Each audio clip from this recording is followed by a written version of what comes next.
is 100 per head. Dadaling ko kayo sa isang ibang adventure papunta kay Apo Wangod, ang legendary tattoo artist mula sa tribo ng Butbut sa Kalinga. Kilala siya bilang isa sa pinakamatandang mambabatok o traditional tattoo artist sa Pilipinas. Sa edad na 107, patuloy niya ipinamana ang sinaunang sining ng pagtatato na siyang kinagiliwan ng mga mahilig sa tattoo mula sa iba't ibang parte ng mundo. Tara! Samahan niyo akong maglakbay sa mga pigiliningang daan papunta sa kanyang tahanan at alamin ang kanyang kwento.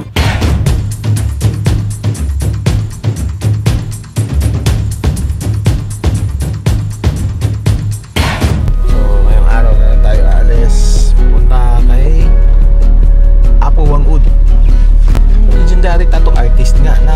Nandito na tayo, di puntahan na natin. Ito kami nakastay sa Buntok Hotel. Kaya guys, sa travelan tayo ng isang oras galing dito sa Buntok Mountain Province. So, tara.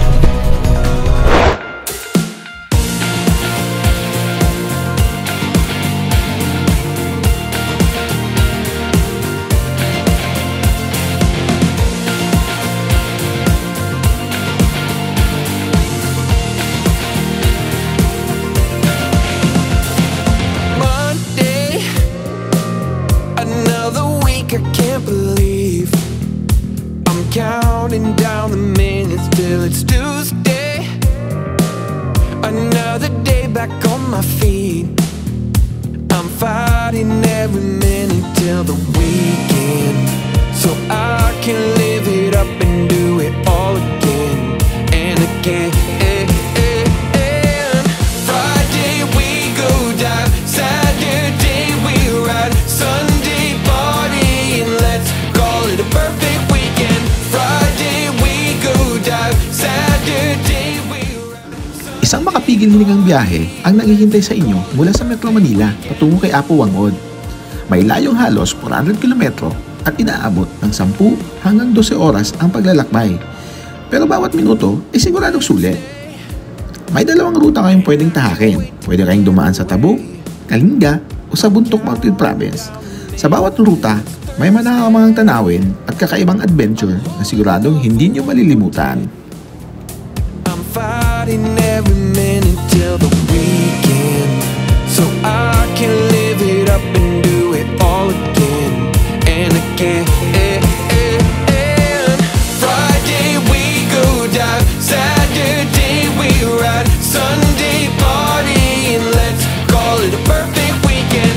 Friday we go dive, Saturday we ride, Sunday party, and let's call it. Mga ka-outdoor, habang bumabiyahe tayo papunta kay Apo Wangod, ingat-ingat lang tayo sa daan.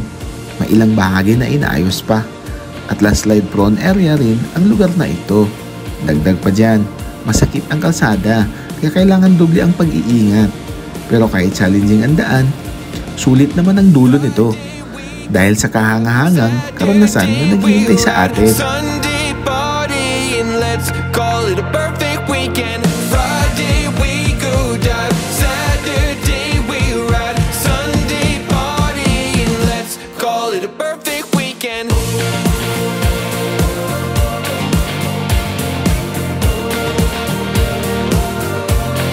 The perfect weekend. The perfect weekend.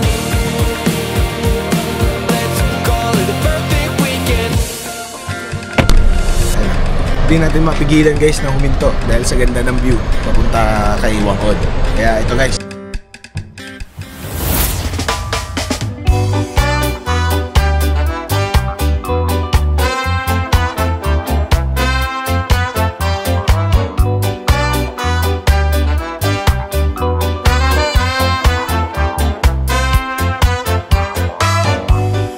Will your mind follow your body?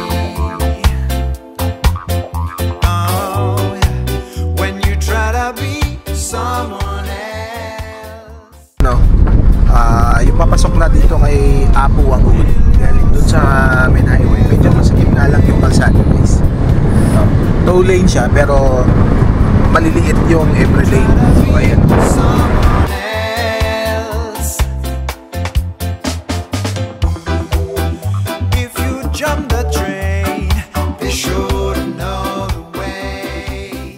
Sasakyan talagang bigayan. Tapos nandaanan ng takbo kasi may mga blind curve siya. From reality, you see everything has a purpose in this world. So won't you lose it? Try to use it. You don't wanna miss your turn. So will your mind follow your body when you try to be someone else? Oh, yeah. Will your soul ever be ready when you try to be someone else? If you wanna last, be sure to lead the day. 'Cause if you hide yourself, you'll miss out on opportunities.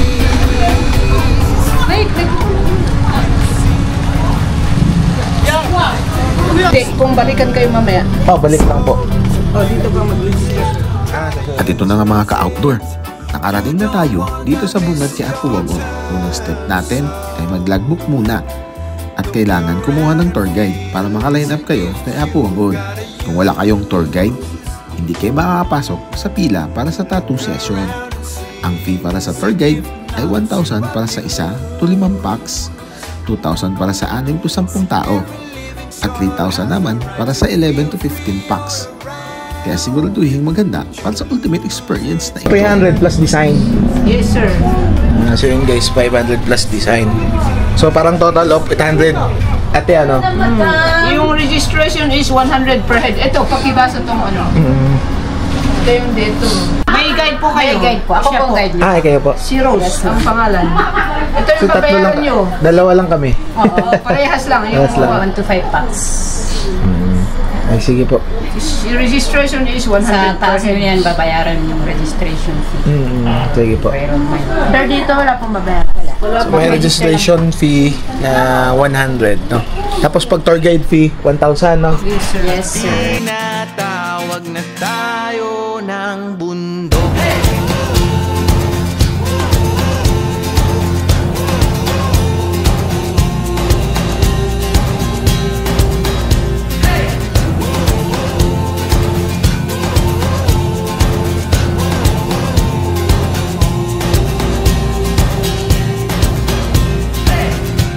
Tumakas na tayo palayo sa maraming tao, tumiwalay at magtago sa maingay at malabong mundo. Antayin muna natin yung Morning! Morning! Umaga po! O, nakakiya. Ano pangalan mo, te? Ano pangalan mo, te? Rose, sir. Si Rose, yan yung tour guide natin, no? Babayad ka lang ng 1,000 para i-guide ka papunta kay... 1 to 5. 1 to 5 packs. Sanli. 1 to 5. So, 1,000 na, no? Kung di Ay, makayo. ang dugo. Gagayad kayo niya, ate, papunta kay Apu Wangod. Bawal ba, te? Kung ano, walang guide. Ay, bawal ang walang guide. So, dapat talaga may guide na. Kasi kung wala kang guide, wala kang pila kaya buwan. So parang requirements. Ayun na. Dapat may guide ka para maka-line up ka kay Apu Wangod. Ilang taon na siya ngayon? 107. Ay, 107 na. Nakakakita pa sa ma'am? Alam mo, 106 107 na. Gilid na kayo dadaan. Gilid.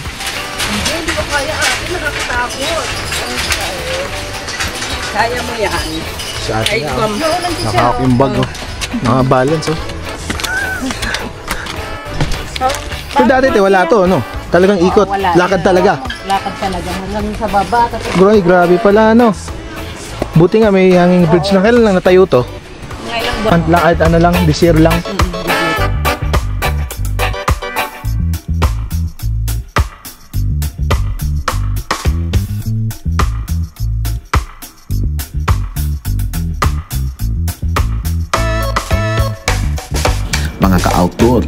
Itong hanging bridge na ito na sa Buscalan ay itinayo lang ngayong taon at malaking tulong talaga ito sa komunidad.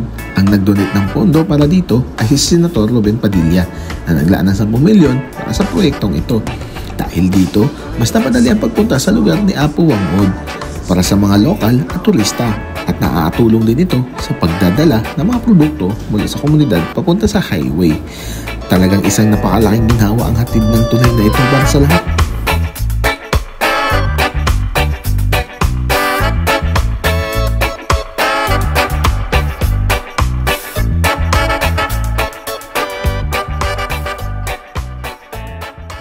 Dito naman tayo sa matinding akyatan na hagdan. Pahingal. Tatlong pahinga. Pataba ka, malaki tiyan mo, mahirap talaga. Pahinga?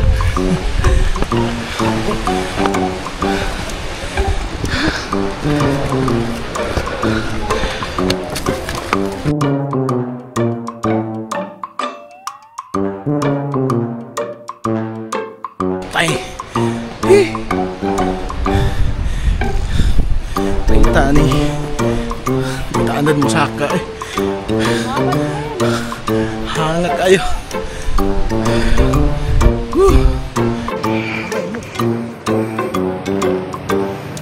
Adventure pa. Ilang taong ka na, tay? Oo. Ilang taong ka na po? Oo.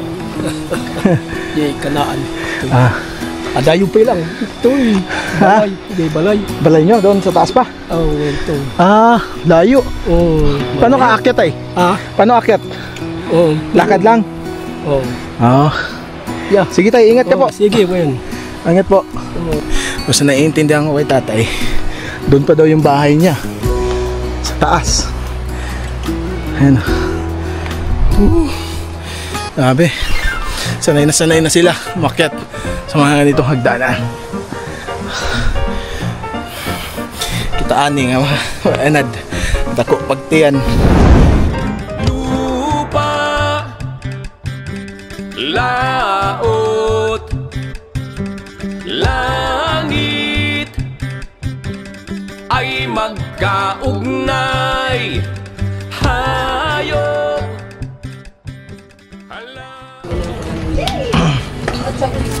So dito lalagbo ka. Tapos ano yung babayaran natin, te? Eco-cultural tourism fee, 100 each. Pwera yung per head. bata. So pera na yung bata. Walang age limit ng bata. 12 below. 12 below. Mayroon pala. Kung gusto niyo kumain, may eatery dito. Para magtambay kayo. Sa taas may kainan din. Habang naghihintay kami ng aming turn kay Apo Wangod, napagpasyahan namin kumain muna sa kainan ni ate dito sa itaas. Dito sa loob, makikita sa board ang mga litrato ng mga sikat na celebrity na dumalaw kay Apo Wangod. Nakakatuwang makita kung gaano kasikat ang lugar na ito para sa mga bisita at turista. Apo Wangod. So dito guys, pwede po magpaluto na ako nagutom. Sit Canton.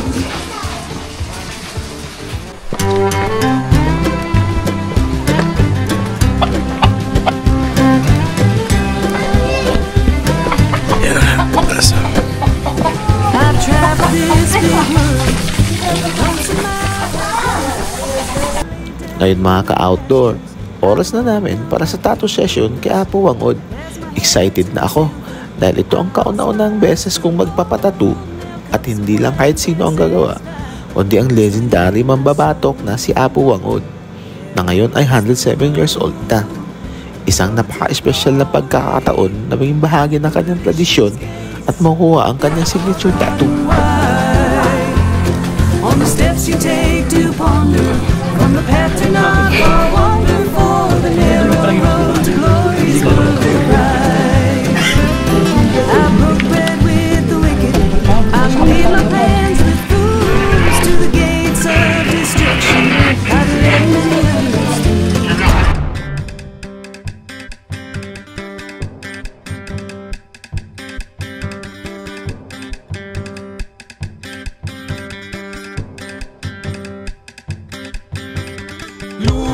lupa,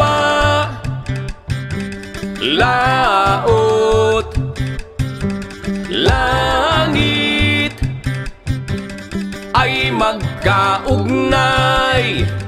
Hayop, halaman, tao ay magkaugnay. Ang lahat ng bagay. Kita nyo, ang mga nag-aabang para magpatattoo kay Apo Wangod. Ang ilan sa kanila ay nanggagaling pa mula Visayas at Mindanao.